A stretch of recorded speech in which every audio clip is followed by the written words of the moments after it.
Hello everyone. हम लोग previous video में देख चुके हैं कि रियल नंबर के टॉपिक में मैंने कुछ रियल नंबर से पहले नंबर और नंबर टाइप्स को रिवीजन करा दिया। अब हम लोग आज पढ़ेंगे क्या, रियल नंबर। रियल नंबर को हिंदी में क्या बोलते हैं, वास्तविक संख्या। वास्तविक संख्या, इसमें रियल नंबर कैसे इसको डिफाइन करेंगे, आइए इससे पहले देखते हैं मेरा क्या है, नेचुरल नंबर। नेचुरल नंबर को हिंदी में क्या बोलते हैं, प्राकृतिक संख्या। नेचुरल नंबर को हिंदी में बोलते हैं प्राकृतिक संख्या। प्राकृतिक संख्या वह संख्या होती है जो मेरा क्या 1, 2, 3, 4 से लेके क्या पॉजिटिव अनंत तक यानी प्लस इंफिनिटी तक जाती है। यानी ऐसे नंबर को हम क्या बोलते हैं, प्राकृतिक संख्या या natural number. Second, whole number. Whole number को हिंदी में क्या बोलते हैं, पूर्ण संख्या। पूर्ण संख्या वह संख्या होती है जो मेरा क्या 0 से स्टार्ट होता है, 0, 1, 2, 3, 4 dot dot dot plus infinity तक। केवल नेचुरल नंबर में यदि हम 0 को ऐड कर दे तो नेचुरल नंबर क्या है, होल नंबर में कन्वर्ट हो जाता है। और आगे नेक्स्ट थर्ड, इंटीजर। इंटीजर को हिंदी में क्या बोलते हैं, पूर्णांक संख्या। क्या बोलते हैं, पूर्णांक संख्या। पूर्णांक संख्या मतलब क्या, मतलब कि इसमें पॉजिटिव वैल्यू, निगेटिव वैल्यू और 0 इन तीनों को ऐड कर दिया है तो तुम्हारा ये क्या इंटीजर बन जाता है। जैसे इसकी एग्जांपल क्या है, +1, -2, +5 और ये 0। ये मेरे किसकी एग्जांपल है, इंटीजर यानी कि पूर्णांक है। इंटीजर के लिए केवल ये तीन चीजों को ध्यान देना है कि पॉजिटिव वैल्यू, निगेटिव वैल्यू और 0 तीनों ये हो सकते हैं। तो ऐसे नंबर को क्या बोलते हैं, इंटीजर नंबर। नेक्स्ट मेरा क्या है, रेशनल नंबर। रेशनल नंबर को हिंदी में क्या बोलते हैं, परमेय संख्या। परमेय संख्या मेरा क्या होता है,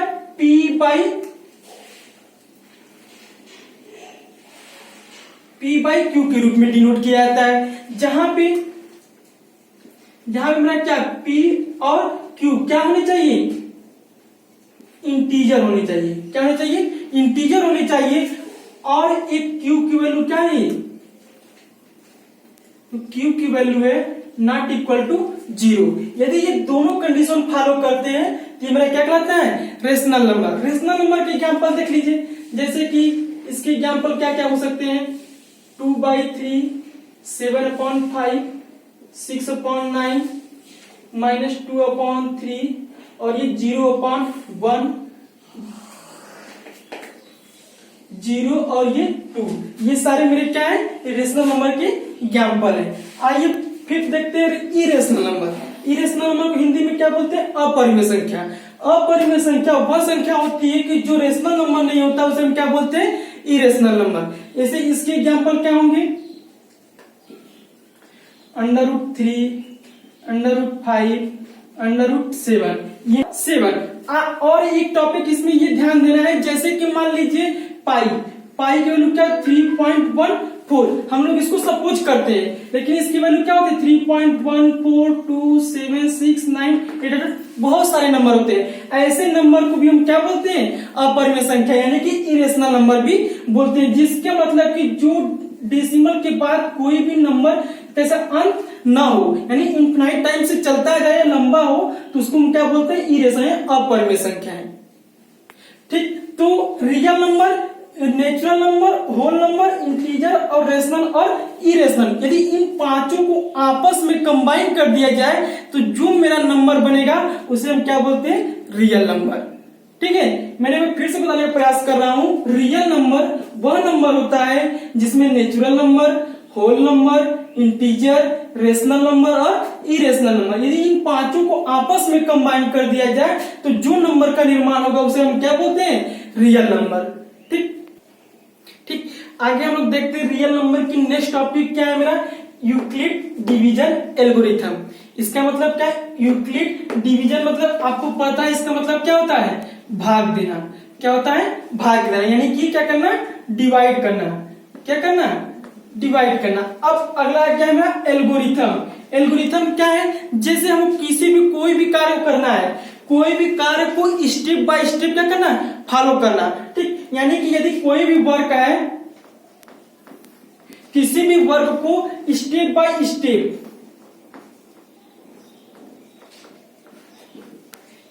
बाय स्टेप सॉल्व करना,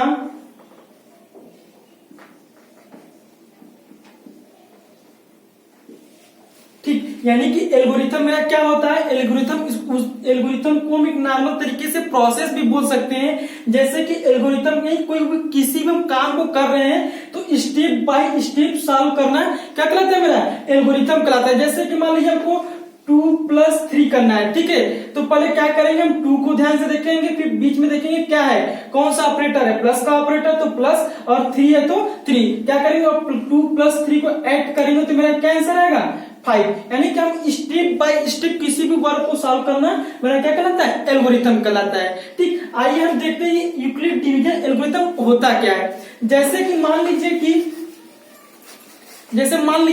कोई दो नंबर है, जैसे मान लेते हैं ए और बी, दोनों मेरे क्या है, पॉजिटिव इंटीजर नंबर है, ठीक है। यदि ए और बी, यदि इसको हम अच्छे से और समझे तो मान लेते हैं ये मेरा क्या है, 5 है और ये 3 है। मैंने मान लिया ए 5 और 3 मेरे क्या है, पॉजिटिव इंटीजर है, क्या है मेरे, पॉजिटिव इंटीजर है, क्या है मेरे, ये पॉजिटिव इंटीजर है। अब हम देखते हैं, आइए देखते हैं, जैसे कि मान लीजिए यदि हम इस 3 से इस 5 को डिवाइड करते हैं, इस 3 से इस 5 को डिवाइड करते हैं तो 3 1 जा 3 2, ठीक, स्टार्ट करो। देखिए जैसे कि यहाँ पे दो पॉजिटिव इंटीजर 5 और 3, दो पॉजिटिव इंटीजर नंबर लिया है, मैं क्या कर रहा हूँ, इस 3 से इस 5 को डिवाइड कर रहा हूँ, इस 3 से 5 को डिवाइड कर, 3 1 जा 3, 5 में से 3 को यदि हम माइनस करेंगे तो क्या आएगा मेरा 2। यदि हम देखिए, यदि हम इस 5 को इक्वल ऐसे लिख सकते हैं, क्या हम इस 3 का इस 1 में मल्टीप्लाई कर रहे हैं, तो 3 मल्टीप्लाई 1, फिर क्या करेंगे, इसी रिमाइंडर को हम ऐड करेंगे, क्या करेंगे, ऐड करेंगे, तो क्या मिलेगा हमको 2। देखिए मेरा बोथ साइड इक्वल है कि नहीं, देखिए 3 1 जा 3 प्लस 2 यानी 5 इक्वल 5, यानी मेरा क्या बोथ साइड इक्वल है। यानी कि इस प्रोसेस से हमको ये पता चल रहा है कि ये डिवाइजर है और ये डिवाइडेंड है, क्या है, ये डिवाइजर और ये डिवाइडेंड है, और ये मेरा क्या है, भागफल है, और ये मेरा क्या है, शेषफल है। जैसे कि मान लीजिए यदि कोई ये दो पॉजिटिव इंटीजर है ए और बी, हम इस फॉर्म में बताने का प्रयास कर रहे हैं, तो जैसे बी से ए को हम डिवाइड कर रहे हैं, ठीक है, तो मेरा क्या आएगा, क्वोशिएंट यानी भागफल, और यहाँ मेरे नीचे क्या आएगा, मेरा रिमाइंडर, ठीक है, ये मेरा क्या है, रिमाइंडर। तो इसको ऐसे लिखेंगे, A equal B Q plus R. मैंने क्या किया, इस बी से क्यू का मल्टीप्लाई किया और फिर इस में क्या कर लिया, आर को ऐड कर लिया। देखिए सेम वही प्रोसेस है, मैंने 3 से 5 को डिवाइड किया, तो 3 से 5 को डिवाइड किया, 1 बार में 1 भागफल आ गया, और यहाँ मेरा क्या 2 शेषफल आ गया। तो जो मेरा ये 5 है ये इक्वल है 3 इंटू 1 प्लस 2 के, ये दोनों आपस में इक्वल है, तो इसी को हम क्या बोलते हैं, A equal B Q plus R. यही मेरा क्या कहलाता है, यूक्लिड डिवीजन एल्गोरिथम। ये मेरा क्या कहलाता है, यूक्लिड डिवीजन एल्गोरिथम। इसको नॉर्मल बोलते हैं क्या, लेमा, क्या बोलते हैं, लेमा। ये लेमा क्या होता है, लेमा एक प्रकार का स्टेटमेंट है, क्या है, स्टेटमेंट, यानी कि यह एक किसी भी स्टेटमेंट को दूसरे स्टेटमेंट में प्रूव करने के लिए यूज किया जाता है। यानी कि लेमा क्या होता है, लेमा यदि कोई भी एक स्टेटमेंट है उसको दूसरे स्टेटमेंट के माध्यम से प्रूव किया जाता है तो हम क्या बोलते हैं, लेमा बोलते हैं। इसी को हम यूक्लिड डिवीजन एल्गोरिथम किससे निकल के आया हुआ है, यूक्लिड डिवीजन लेमा से, यूक्लिड डिवीजन एल्गोरिथम निकल के आया हुआ है, ठीक है। अब हम यहाँ पे ध्यान से देखेंगे, यदि इसमें एक और कंडीशन है कि ये तो मेरा हो गया यूक्लिड डिवीजन लेमा, लेकिन इसमें जो आर की वैल्यू होगी, इसमें जो बी की वैल्यू है, बी की वैल्यू ऑलवेज ग्रेटर देन किससे होगी, आर से। यानी कि इसमें जो बी की वैल्यू, यानी कि जो ये जो 3 है, यानी कि 3 हमेशा बड़ा हुआ किससे, 2 से। आइए हम एक प्रोसेस दिखाते हैं। जैसे मान लीजिए कि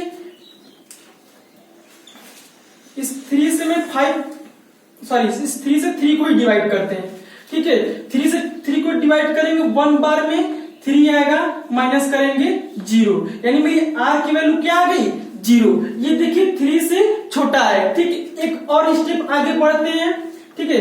3 से 4 को डिवाइड करेंगे, 3 1 जा 3, 4 में से 3 को माइनस करेंगे 1। अभी भी देख रहे हैं मेरा ये r मेरा क्या है 3 से छोटा है। आइए एक और स्टेप देखते हैं, 3 से 5 को डिवाइड करते हैं, तो 3 1 जा 3, अब यहाँ पे क्या आएगा 2, ठीक है। देखिए यानी कि यहाँ पे भी मेरा क्या r की वैल्यू क्या है 3 से छोटी है, यानी कि अगर हम नेक्स्ट आगे बढ़ेंगे, यानी कि हम 3 से 6 को डिवाइड करेंगे, फिर मेरा रिमाइंडर क्या आ जाएगा 0 आ जाएगा, फिर हम आगे बढ़ेंगे 1 आएगा, और यानी फिर कितनों भी हम प्रोसेस करेंगे 3 से किसी भी नंबर को डिवाइड करेंगे तो मेरा जो रिमाइंडर मेरा क्या आएगा 0 1 और 2 आ सकता है।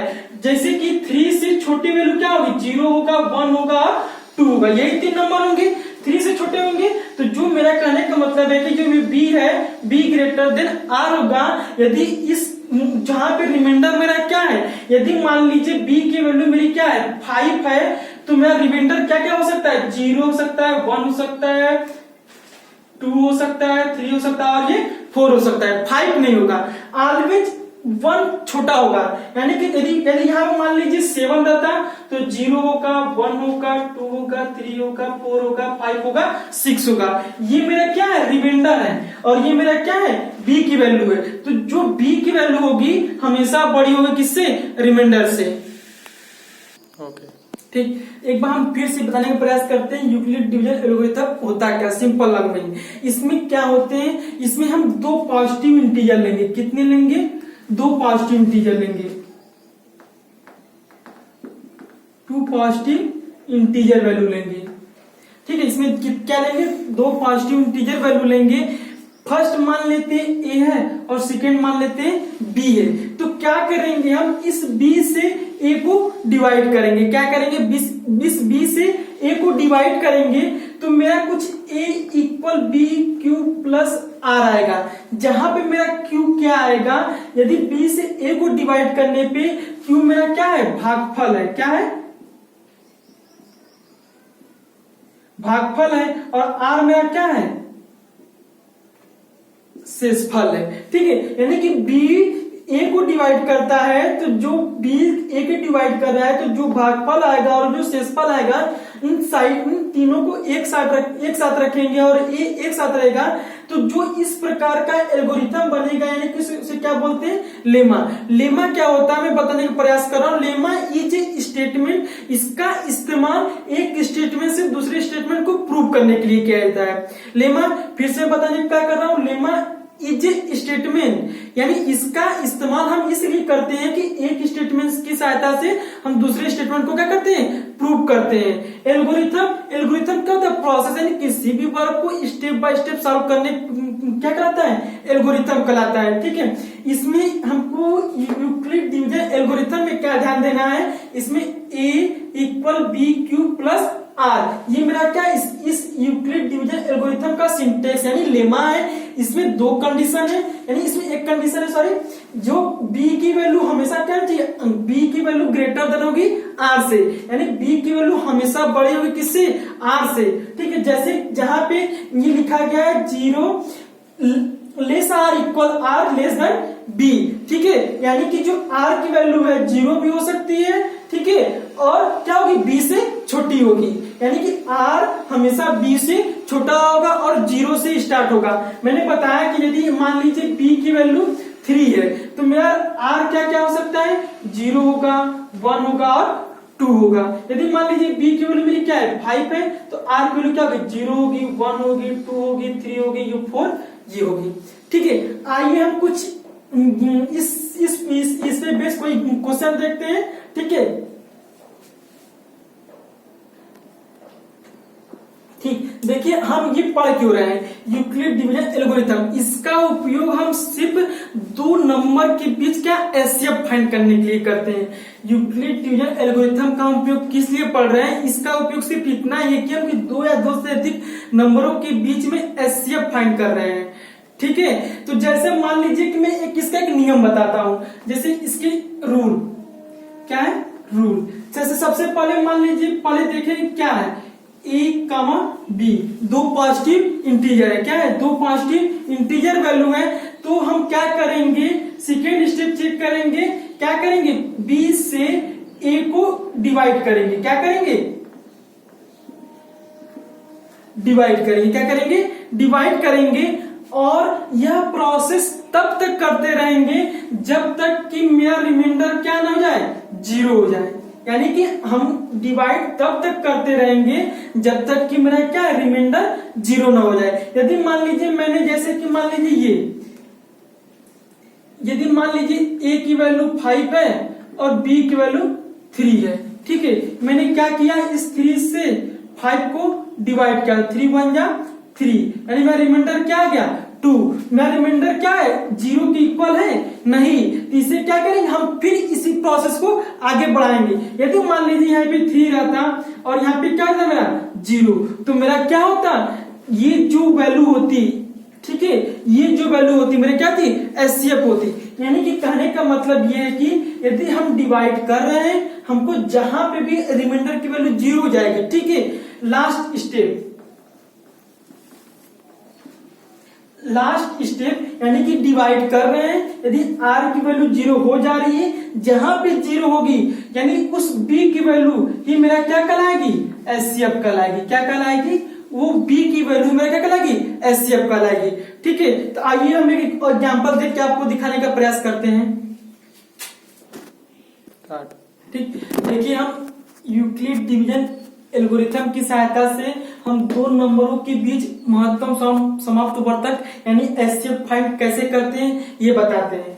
जैसे कि हम लोग पहले एक एचसीएफ फाइंड करते हैं डिवीजन मेथड से। इसमें क्या करते थे, जैसे कि मान लीजिए, ठीक है, मैंने इसमें इसको बी मान लिया और इसको क्या मान लिया, ए मान लिया। क्या मान लिया, इसको बी माना और इसको ए। ठीक है, तो अब हम क्या करते थे, बी की वैल्यू क्या 135 और ये मेरा क्या 252 है। क्या 252, यानी अब इस नंबर से इस नंबर को डिवाइड करेंगे 1। ठीक है, 1 बार में ले जाएंगे तो 1 3 5 आएगा। इसको माइनस करेंगे, 5 से 5 0 और ये 2 में से 1 3 से कैरी लेगा 12 में से ये 3 जाएगा तो कितना में मिल जाएगा,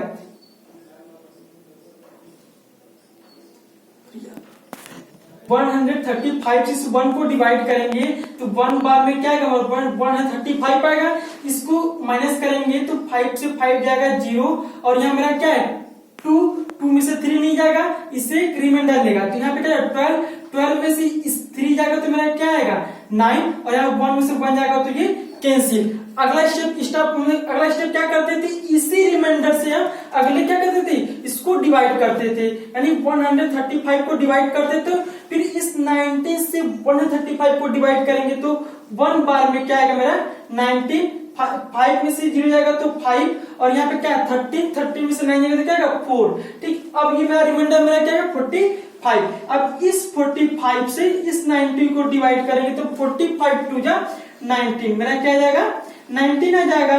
ठीक है, ये मेरा क्या है एचसीएफ फाइंड करने का कौन सा विधि है, डिवीजन मेथड है। ठीक है, लेकिन हमको फाइंड किससे करना है, यूक्लिड डिवीजन एल्गोरिथम से। इसका प्रोसेस क्या है, सिंपल सा, हम क्या लिखेंगे 2 2 5, यानी कि जो बीच में क्या है, जो बीच में उसको एक साइड इक्वल करके फिर जिससे मैंने डिवाइड किया है, जैसे 135 से डिवाइड किया तो इसका मल्टीप्लाई 1, यानी कि 135 मल्टीप्लाई 1 और मेरा रिमाइंडर क्या है 19। ठीक, मेरा यहाँ पे जो रिमाइंडर है आर मेरा क्या 0 नहीं है। ठीक है, तो अब क्या करेंगे, सेम अगला स्टेप, अब यहाँ पे किसको डिवाइड किया 135 को, तो यहाँ पे क्या लिखेंगे 135 को, इसको किस नंबर से डिवाइड किया है 19 से, कितनी बार में 1 बार में, तो क्या लिखेंगे 19 इंटू 1 और इसका रिमाइंडर मेरा क्या आया है 45। यहाँ क्या कर लेंगे प्लस 45। हम यहाँ पे भी देख रहे हैं जो मेरा रिमाइंडर है 0 नहीं है। फिर देख रहे हैं हम किस नंबर को डिवाइड किया है 19 को, तो यहाँ पे क्या लिखेंगे, यहाँ पे लिखेंगे 19 इक्वल। अब मैंने 19 को किस नंबर से डिवाइड किया 45 से, कितनी बार में 2 बार में, तो यहाँ पे क्या लिखेंगे 45 इंटू 2 प्लस और यहाँ मेरा रिमाइंडर क्या आ गया 0, तो क्या आ गया है 0। यानी कि जिस लास्ट स्टेप में रिमाइंडर 0 आया है वहां पे ये मेरा क्या है, बी की वैल्यू है। क्या है ये, बी की वैल्यू। यानी इसको अगर हम देखें तो A equal B Q plus R, यानी कि ये ए है, ये बी है, ये क्यू है और ये क्या मेरा आर है। यानी कि जो मेरी बी की वैल्यू होगी वही इन दोनों का नंबर क्या होगा, मेरा एचसीएफ होगा। यानी कि 135 एंड 225 का एचसीएफ क्या होगा मेरा, 45 होगा। ठीक है, ऐसा ही एक और एग्जांपल देखते हैं। जैसे कि मान लीजिए कि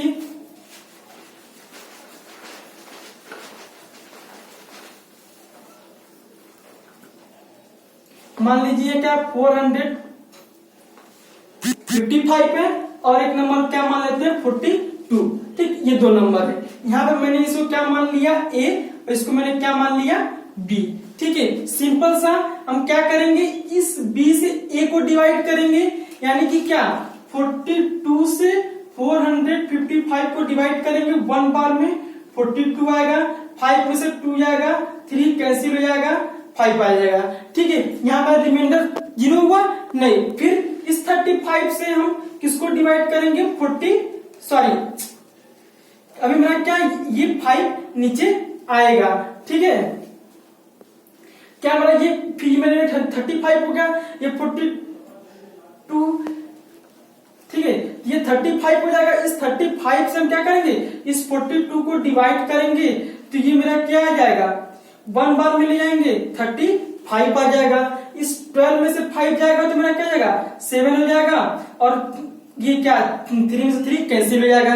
फिर मेरा रिमाइंडर क्या है, 0 नहीं है। फिर हम क्या करेंगे, इस 7 से इस 35 को डिवाइड करेंगे, 7 5 जा 35, क्या है मेरा 35। यहाँ पे मेरा रिमाइंडर क्या आ रहा है, 0 आ रहा है। तो इसको केवल यूक्लिड डिवीजन मेथड से लिखने का प्रोसेस क्या है, ये जो बीच की वैल्यू है उसको पर यहां से लिखना स्टार्ट करते हैं 455 इक्वल। ठीक है, इक्वल किसके लिखेंगे, मैंने किस नंबर से डिवाइड किया है, 42 से। 42 से डिवाइड किया है, कितनी बार मिलेंगे, 10 बार में। तो मेरा क्या है 10 और रिमाइंडर कितना बचा है 35, मैंने 35 लिख लिया। यहाँ पे रिमाइंडर मेरा 0 नहीं है। फिर सेम प्रोसेस, अब मैंने किस नंबर को डिवाइड कर रहा हूँ, 42 को। अब यहाँ पे क्या लिखेंगे, 42 इक्वल क्या लिखेंगे, अब 42 को मैंने किस नंबर से डिवाइड करें, 35 से, और कितनी बार में, 1 बार में। तो यहाँ क्या लिखेंगे 35 इंटू 1 प्लस और रिमाइंडर मेरा क्या आ गया 7। फिर भी यहाँ पे रिमाइंडर 0 नहीं हुआ। फिर हम क्या करेंगे, अब यहाँ पे किस नंबर को डिवाइड कर रहे हैं, इस 35 को। तो यहाँ पे क्या लिखेंगे 35 इक्वल, ऐसा किस नंबर से डिवाइड कर रहे हैं, 7 से, कितनी बार में, 5 बार में। तो क्या लिखेंगे 7 इंटू 5 और यहाँ पे मेरा रिमाइंडर क्या आ गया 0। यानी अब यहाँ पे मेरा रिमाइंडर 0 आ गया। तो हम इसको लेमा इक्वेशन से कंपेयर करेंगे, A equal B Q plus are.